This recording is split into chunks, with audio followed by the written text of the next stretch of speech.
Hi everyone, in today's video you will learn how variable scope works in PowerShell functions.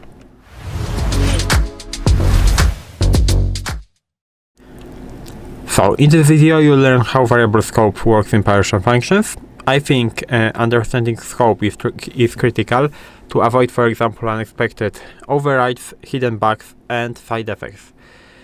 And we can start with what is scope, because scope defines where a variable is visible and accessible in our PowerShell. PowerShell has several built-in scopes. We have local, we have script, and we have global. And I will describe you every single one in this video. We can start with the local scope. That is a default scope attached to a variable. So we can create a function. I will show you the example. So function and, for example, test and local scope. And as I said, variables created inside the function are local by default, and we can just do something like this. So $sign and var. We don't have to specify anything, and we can do, for example, inside and function. We can print that variable like this, and we can close that. And now we can call the function. So of course we will print the inside function text like this, because we have the variable here and we are printing the variable here. But it's very important to say that because this is a local variable, it does not exist outside of the function. So if I will try to call it here, as you can see, it is not working. Why? Because local variables exist only inside of the function, and I think this is the safest and most common, of course most common because it is used by default. This is most common variable scope in PowerShell. Now we can move to the global scope, because global variables are accessible everywhere in the session. So first of all, it's very important to say that you can override something by using this global variable, so you have to be careful. And now we can do the function test and global scope this time. Now we can create a global variable. How can we do it? We have to start with $sign again, and now after $sign before the variable name, we have to specify the global. And now we can specify the name. So I will name it, for example, my global and var, like this. And I will set the value to it. So for example, global and value. We can print it. So we can print something like this, but we don't need this global in to do the print, and we can close that.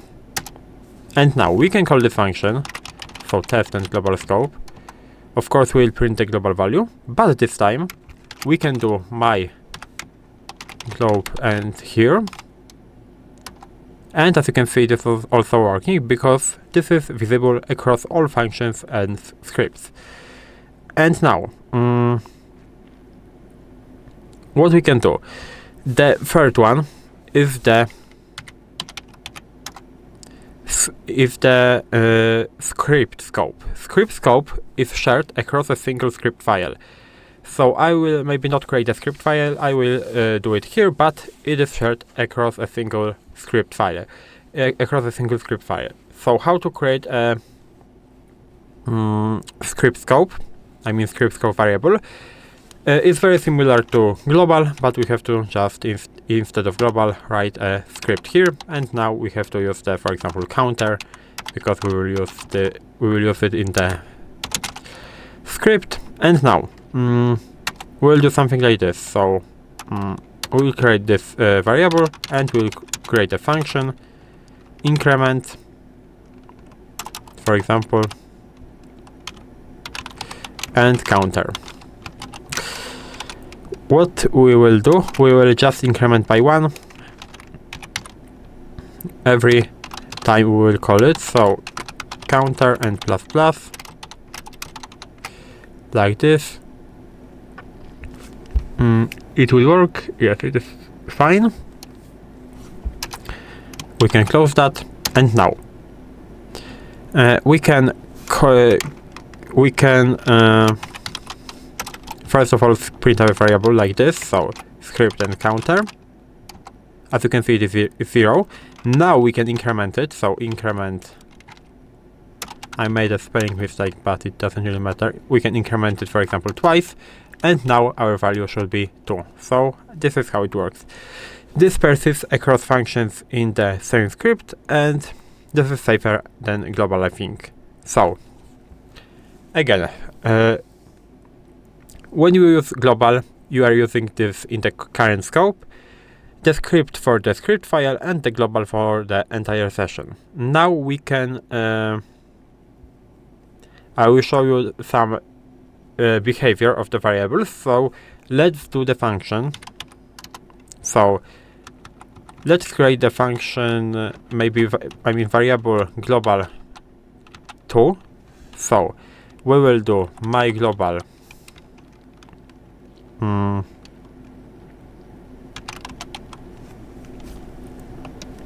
and 2, and we will set to it, for example, the text of global. And now let's do the function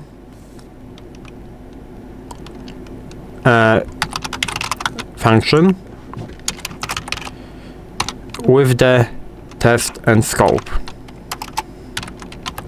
And now we will create one more variable inside of this function with the same name of the global, like the global. So my glob and variable 2, but we will set the text locally to it, like this.